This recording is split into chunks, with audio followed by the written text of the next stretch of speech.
You need to have regular conversations. You need to have some type of like weekly or bi-weekly check-ins where you can openly communicate. So like if you're the community manager and you feel like you aren't able to do certain things that would really benefit the community, you need to feel confident enough to actually say that to the host.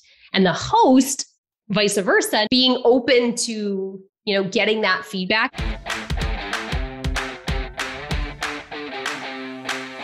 Hey, my friend, welcome to the Art of Online Business podcast. My name is Rick Mulready, and I'm an online business coach. I'm an ads expert, and most importantly, I'm a dad. And this show is where we help established online course creators and coaches create more profit, more impact with less hustle. All right, let's get into it. Welcome back, my friends. This is going to be part 2 with my interview with Diana Tower, talking all about how to reduce churn and keep members engaged in your membership, which ultimately is going to increase retention, which is what we're trying to do through adding amazing value, building an amazing community.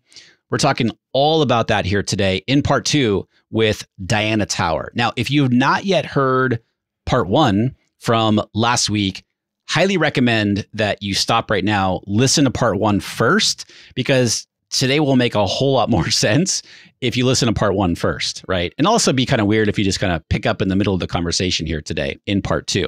Now, just a quick reminder, if you have no idea, if you don't remember who Diana Tower is, she's a membership community strategist, and she specializes in teaching you or your community manager how to keep members engaged, how to reduce churn, and essentially foster a community where people just love being a part of it. That's what we're trying to do, right?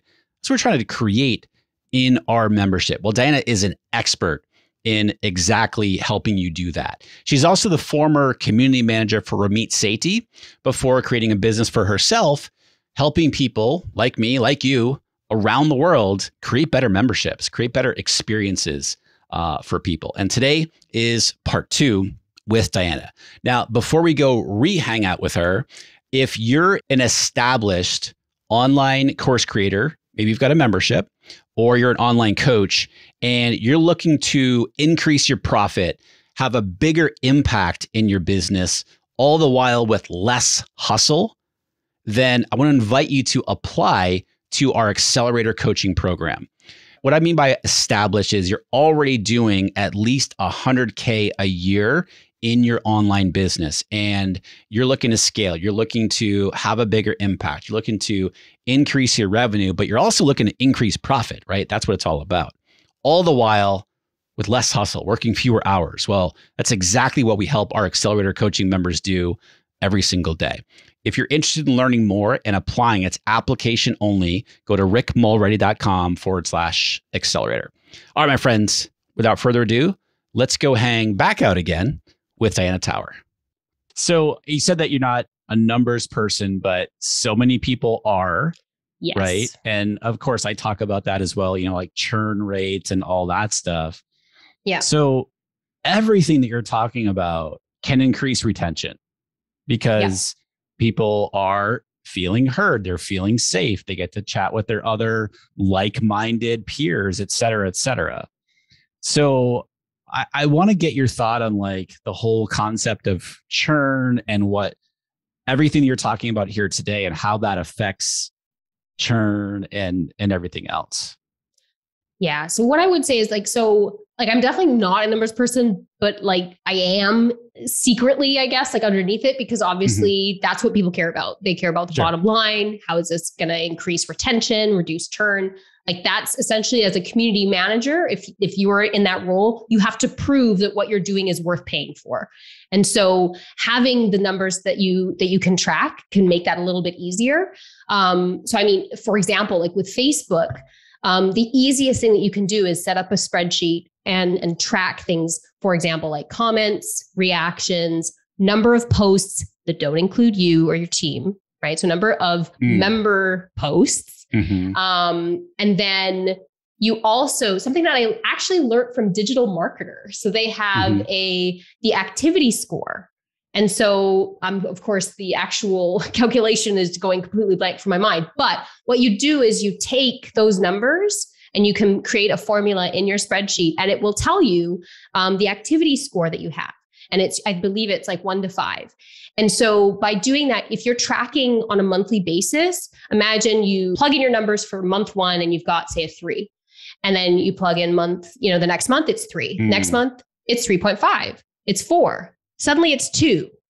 WTF, what happened? Right. So I feel like in terms of numbers, I would say, obviously tracking them is important because you have a baseline. You can see like, okay, this is what's going on. And also you're tracking the activity that's important. You want your members posting, you want them commenting, and you want them reacting, right? You can't obviously track if they're just scrolling and they're reading and they feel amazing. Like you can't track that, but you can track those numbers. And then in terms of like what you do as well, obviously like calculating churn, seeing like how many people are leaving each month. What I would do then is you're going to have to do a little bit of like extrapolation to see, okay, is there a trend? Like as your activity score goes up, is churn going down? And then also the other thing you have to keep in mind is what else is the company doing? Because for example, imagine you completely revamp your onboarding emails and then suddenly churn goes down. You're setting maybe better expectations, right?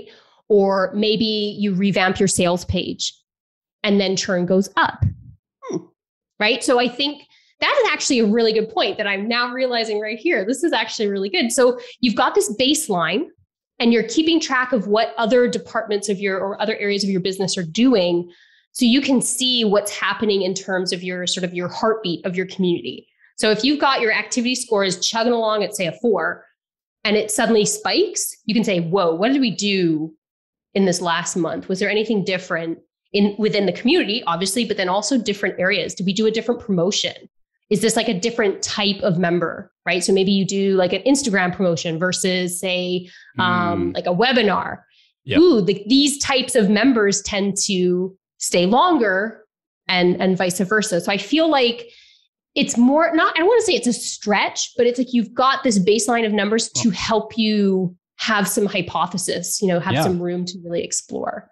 I mean, as I'm listening to you, I don't think it's a stretch. I think that's really, I actually never even thought of it like that. And I was going to say, do you teach this in your course? Well, this is the thing. So I teach, like, I've got like all your KPIs. I talk about how, but I was very like, until literally this moment, very much in the bubble of community, but I never stopped until right now to think having those numbers can help sort of diagnose what the other areas of your business are doing. So if you change your sales page, let's see what the activity score does over the next 3 months. Or if we do a different promotion, what's happening? Like, does that impact it? So yeah, I love that. I'm gonna have to bake that in. That's great. I like it too. You absolutely should do that. And you mentioned something like it's small, but yet I think it's really big for people to understand. As you said, if I make a change on, just as an example, the sales page or my onboarding, I'm going to see what it does over the next 3 months or so. This is not an immediate, like, oh, I make a change to the onboarding, bing, bing, bing, bing. I dropped my churn rate by 2% or something like that. It takes time for things to happen. Same thing with community. I mean, you're experimenting with content. It is time. You need the time to create the content, to put it out there, people to process it, to actually react to it and see what they do. And that it's over time. And so you can see like, okay, and this is actually the other thing too, is that you create like a plan. You say, okay, I'm going to take this approach with content for this period of time, and we're going to see what it does to the numbers. And then you stop that test, you look at the numbers, and then you can pivot or you can change or you can completely scrap that idea and try something different. It's a lot. It's experimentation with the willingness to have it not work. I think that makes people a little bit uncomfortable sometimes. Yeah. And it's so important to understand that, right? Yes. That it does take some time. I have 2 more questions, because we can talk about this for hours. We can talk for days. I'm fascinated by this conversation. So 2 more questions. The first question, who, quote unquote, should have a community manager? And when do you see this most happening, that the CEO, the membership creator themselves is actually doing the management of the community? So there's kind of a life cycle that I've noticed when working with clients. So, and then I sometimes will come in at different stages, but if we focus on the CEO or the membership owner, we focus on them. And usually in the beginning, they're doing everything. They're wearing all the hats. They're the community manager, they're the marketer, they're the coach, they're everything. But then it gets to a point where you start delegating some things to a VA. And normally if it's community related, it will be back end things. So there's actually 4 different types of tasks that a community manager can do. There's back end, there's forward facing, there's 4 different types. But when you're first starting with a VA, you're going to delegate things that are maybe less risky and less forward facing. So it's like scheduling posts, organizing content, this sort of thing, collecting testimonials, things that your members don't notice, right? So then you have this VA, and either they're like, they have the potential, like I always say, it's like they're a unicorn, right? Like they're this person that's just got the personality, they can write. Hugely important. People need to be very expressive in their writing as community managers. And so you kind of have like the host has this like urge to be like, okay, I want to train you so that you can just like take this and run with this and wear that hat. Yeah. Or you'll notice that person does not have the skills and sort of the personality potentially even to be the forward-facing community manager. So usually what they'll do is they will try to hire a community manager directly. And at that stage, usually, like I would say, like we're talking established membership, you're making consistent income. Like this is not usually what you do straight out of the gate, like a new membership. I don't recommend it just because like you're paying to train somebody, you're paying them money. And it makes sense to I encourage people to figure out the systems themselves first. Like get all of your foundations in place, get all of the strategy going for your community, and then delegate it. That's like ideal situation. And then usually what will happen is in like a perfect world, that would be the transition, right? It would just be like, okay, now you have a community manager, you delegate to them, perfect. But many times I've had clients that are very successful and they just come and they say, I need a community manager. Like, I don't have, like, they've just got like a team of moderators or VAs and they're like, hire somebody. Like, but they don't even like, they're very hands off. They don't want to know anything about it. They're just like, find someone, train them, do the thing. And I would say, me personally, if I were a business owner and I would choose between the 2 options, I personally would go with the gradual, just because you will understand their role. And you will respect their role much more than if you just hire someone and delegate and you think, oh yeah, you're just scrolling Facebook. You're just engaging. You're a cheerleader. Not what a community manager is. Like community manager, like that role in and of itself, like I have so much respect for community managers because it is a lot of work that most of the work people don't see. Oh, and little side note, not social media manager. So this whole idea of I'm going to hire one person to manage your Instagram and your Facebook page and all this. No, sorry. Like really, yeah. So this brings up so many more questions. So I'll keep them quick. How do we measure, and obviously this is going to be different from business to business, but how do we generally measure their success or not? How do we know if they're being successful? This is great. I should have started out with this question. Damn, it's a good one. So what I would say is, first thing, easiest answer is you will know if they're not. There will be like situations where either they're making more work for other people, you don't feel like you can trust them, you're checking in on them, they're not really owning the role. Like if they're not taking work off of your plate, that's a red flag. So if you're having to kind of check in, that sort of thing, that would be, to me, needing some type of conversation, potentially training, that sort of thing. In terms of like success, what I would say is that you want to, first of all, you need to set what the evaluation is going to be on. So for example, it might involve some of the KPIs. I also sometimes I don't think it should be 100% because it's not fair. Because if somebody changes the sales page or they don't let you change the onboarding emails, Yeah. I've had situations where, community managers working for clients have, said, hey, we need to change the onboarding emails, but they couldn't. And that directly makes their job harder because they have to work harder to get people to understand it's not one-on-one coaching, it's group, that kind of thing. So I think definitely having the numbers, like if you're boosting numbers, I think that can work. But also I would create some criteria for evaluation. So I mean, for myself, I'm just kind of thinking off the top of my head, like I would say, generally, are you proactively adding more roles tasks to your roles? Are you making less work for other people? What is it like working with you? What are people saying what is it like working with you? Are you a pleasure to work with? Do you make things easier for other people? Again, it's a couple things. So what do the members think about you? What does the team think about you?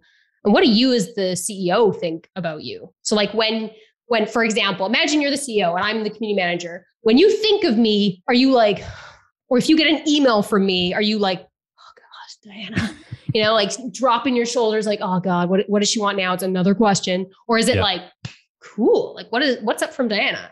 Do you like how, even just like that visceral feeling? Yeah. But I think that those three areas, you need to have assessments for all three. It's what do the members think and how you can, choosing a way to sort of evaluate that. Other team members, because like if you're making more work for other team members, nope, it's a no-go. But then also do you trust them? Do you feel confident? Do you feel comfortable working with them? And that's actually a really good point though, as well, is I think that you need to have regular conversations. You need to have some type of like weekly or bi-weekly check-ins and where you can openly communicate. So like if you're the community manager and you feel like you aren't able to do certain things that would really benefit the community, you need to feel confident enough to actually say that to the host. And the host, vice versa, needs to be able to say, hey, your emails are really wordy and waste a lot of my time. I would really like to find a new structure for that. Being open to, getting that feedback and just, I think that it's probably one of the number one reasons why amazing community managers leave a role is that they don't have that open, I guess, communication to say when something isn't working and then they leave when they didn't necessarily have to. It's fascinating. I seriously am like thinking through all that. Do this is going to sound like a stupid question, but do community managers email or are they just within the community? This is the other thing. Okay, here's the thing, right? Mm-hmm. That's one of my free opt-ins is what is a community manager and what are all the tasks they can do. So that is on my website. That's like one of my main, my main free opt-in. Because like most people don't even know, what is a community manager? They think it's a social media manager, but it's not. And two, what are all the tasks they can possibly do, right? Because I talked about those 4 different types, right? Forward-facing, back end. But the thing is like with email, it depends because some community managers will do a weekly roundup email focused on the content of the community, right? So they're pulling in like, hey, Rebecca talked about this. And I think that the community manager should be responsible for that because they're in it and they can write the email in a way that's going to trigger the emotions, right? But then it goes too far sometimes when suddenly your community manager is sending out the weekly content email for the entire business. Right. Yeah. Suddenly, right? So it needs to be within that wheelhouse of community. I definitely like the roundup emails. Yes. I think that should be a responsibility of the community manager to like draft them up, pass them on to like the right department or send them out themselves, depending on your team size. But that actually probably would be the number one reason why a community manager will leave is because they get pulled in way too many directions. Suddenly they're hosting webinars. Suddenly they're coaching. Suddenly they're, content creators. Suddenly they're, doing product research, all the things. And it's like, I talk about them being unicorns. Like there are some people that are just amazing at what they do. But if you get them to do everything, they don't actually have the time to do the thing they were hired to do, which is manage and engage the community. And that leads me to, I promise, 3 more quick questions. Is this a full-time job or a part-time job? This is eventually a full-time job. Okay. Like I would orient like maybe 30 hours, I would say 30, 40. In the beginning, ease into it and not start full time. I've had clients that will hire a full time because they needed it. They're just like, I need someone that's in there. But in the ideal situation, I would do what I talked about. You're wearing all the hats. You hire a VA, you start delegating that. And then you hire someone, maybe it's 10 hours a week. And you start, what I talk about too is this buffet, right, of tasks. You give them like the 10 hours originally, like these tasks, and then it's their responsibility to start pulling more onto their plate and more off of yours, right? Because then they know, ooh, this is something I definitely could do, or ooh, like that's something maybe that it's not their wheelhouse and they don't feel comfortable doing it. So you want to really make it so that they can sort of craft their role and really expand based on their strengths. But I would say if you're hiring someone, generally speaking, 10 hours a week it's like a drop in the bucket. Because think about 10 hours a week. That's 2 hours Monday to Friday. Yeah. And think about just scanning the community just to see if like hasn't hit the fan. Okay. Right. Just that is like 30 minutes in the morning, 30 minutes in the afternoon. Yeah. That doesn't include anything else. That's not like collecting testimonials, facilitating like engagement between members, writing content, creating that roundup email. The list goes on, right? So you definitely can eat up those hours very quickly. And how much could somebody expect to pay? So this is a good question. You knew this question was coming. I knew it was coming. So I would say, so in the past, I used to do like a full on like hiring process and hire people like community managers for other business owners. And what we would do is we would start off with $20 an hour, $20 US an hour was the starting. And obviously there was always room to increase and to grow. I would say it really depends. Like it can go anywhere. Like with community management, I think that I've heard of people going anywhere up to maybe even like 40 an hour. It would have to be really amazing to like, but this is the thing. And this is what's awesome. Like if you are a community manager, you want to get to the point where you're indispensable. Like this could not run without you. Yeah. But then on the flip side, that terrifies business owners because they don't want to be in that position. They don't want to be in the position where something doesn't work without one single person. Right. Exactly. That's the other thing too. That's a whole other can of worms. I feel like we can talk about that. Like, okay. a whole other time. I'll ask the final question that I kind of teased in the very beginning. Facebook group, another platform. Yeah. What do you recommend to house our membership community? Let's see. So different situations, different recommendations. So number one, if it's new, Facebook. Okay. If you're trying to still figure out proof of concept, you don't know if it's working or not, just go with Facebook. It's easy. It's there. It works. Okay. And it's also much easier in terms of getting engagement in the beginning because their algorithm is working to help you, right? It's sticky. It's there. It's in their life, that kind of thing. But then there's the other argument. So like we said, like there was Instagram, WhatsApp, and Facebook were down for how many hours? Yeah. And people didn't know what to do with themselves. Yeah. And so you're building your community on borrowed land. Like this is not your space. If something doesn't work, you can't fix it. You're not reaching out to your IT department, or even like directly with a company. Like, so if you're using a different platform other than Facebook, there's a support team where there's customer service that actually you can email and respond and talk to. Facebook is like this abyss that there's no, like, I don't even think they have customer support. I don't know. So some people do get really concerned with that. Also in terms of, keeping things focused and quiet and not having ads and other groups and distractions. I think that's really important to other people as well. And I think that right now there are a lot more options in terms of doing different platforms. So like Mighty Networks is something that I've worked with clients a lot. A lot of people really do like it. It's probably the closest to Facebook in terms of visual, like it being visually appealing. But some people hate it. They think it's clunky. The number one issue with not doing Facebook is that people have to think to go there. You have to work a lot harder to get people to go.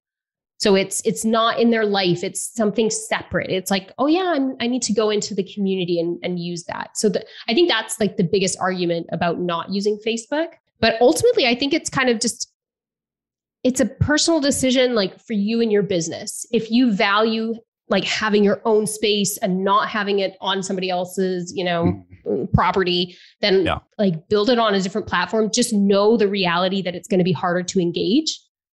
Because you'll have to be using email probably or some types of texts or something like this to bring people back in.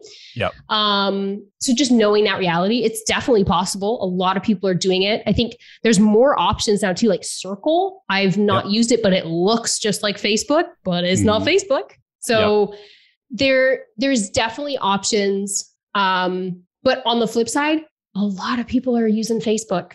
Like a lot of big companies are using Facebook. Why? Because it's easy, it's free, and people are there.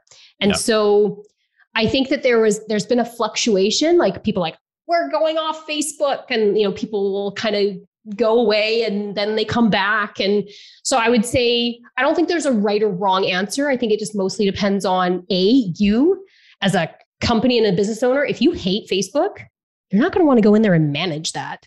Right? Yeah. It's been an interesting discussion, especially lately, where people are sort of, like you just mentioned, Diana, just like leaving social media more so, like Instagram and Facebook, for example, and like just because of their mental health. And this so is it's a like big thing. Yeah. And so we use 10xpro.io in our business, and they have what they call a social wall, which does look a lot like a Facebook group. We're not housing our communities in there right now, but it's something I'm considering because of, people, again, there's pros and cons, like you just mentioned. Like Facebook is easy. People are there. It's part of their daily. They can just pop in there and, whatever. But then there's the quote unquote ownership of the community, if you will.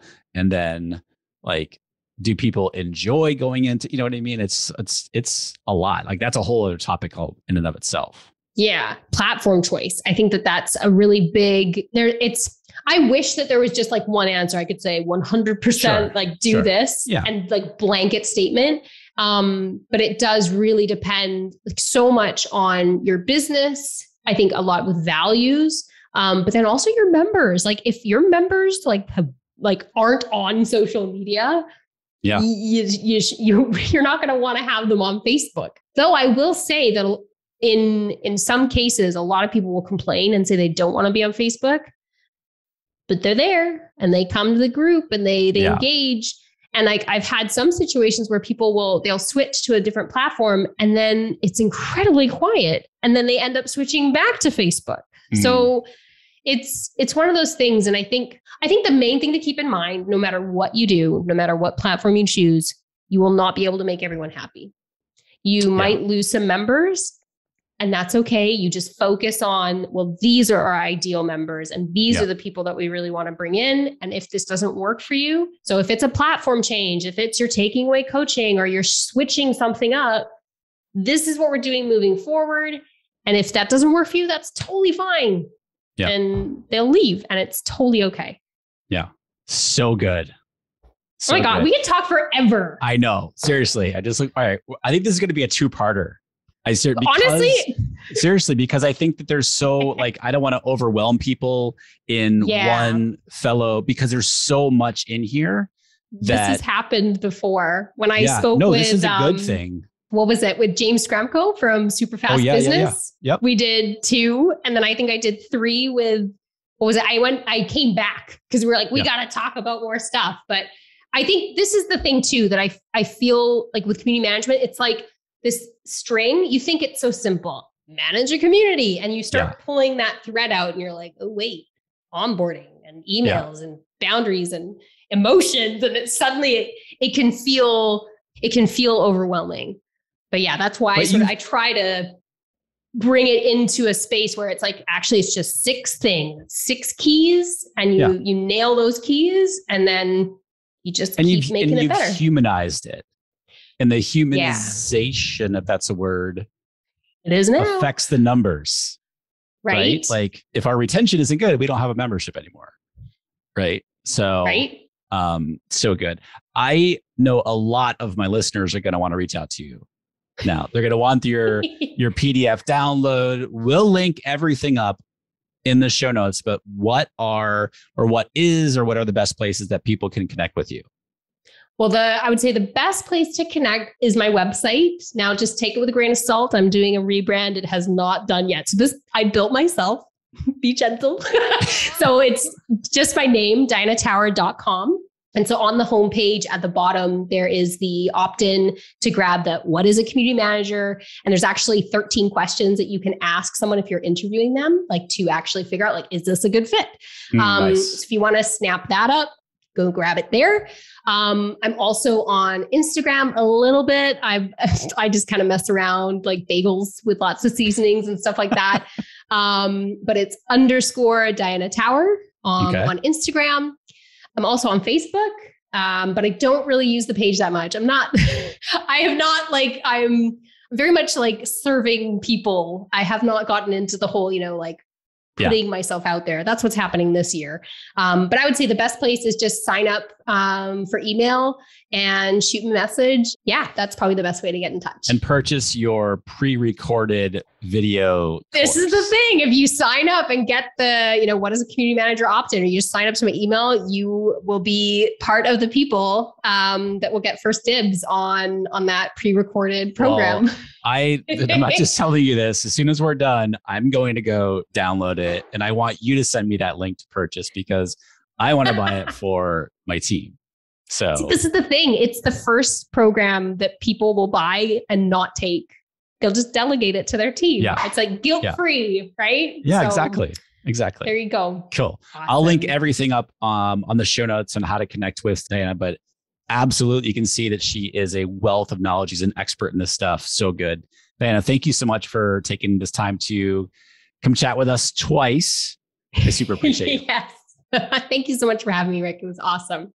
Hey, thank you so much for listening to the show. As always, I think you're going to be hearing a lot more from Diana here on the podcast. So to not miss any episodes I've got coming out your way, if you're listening on Apple Podcasts, please make sure you hit that subscribe button for the show.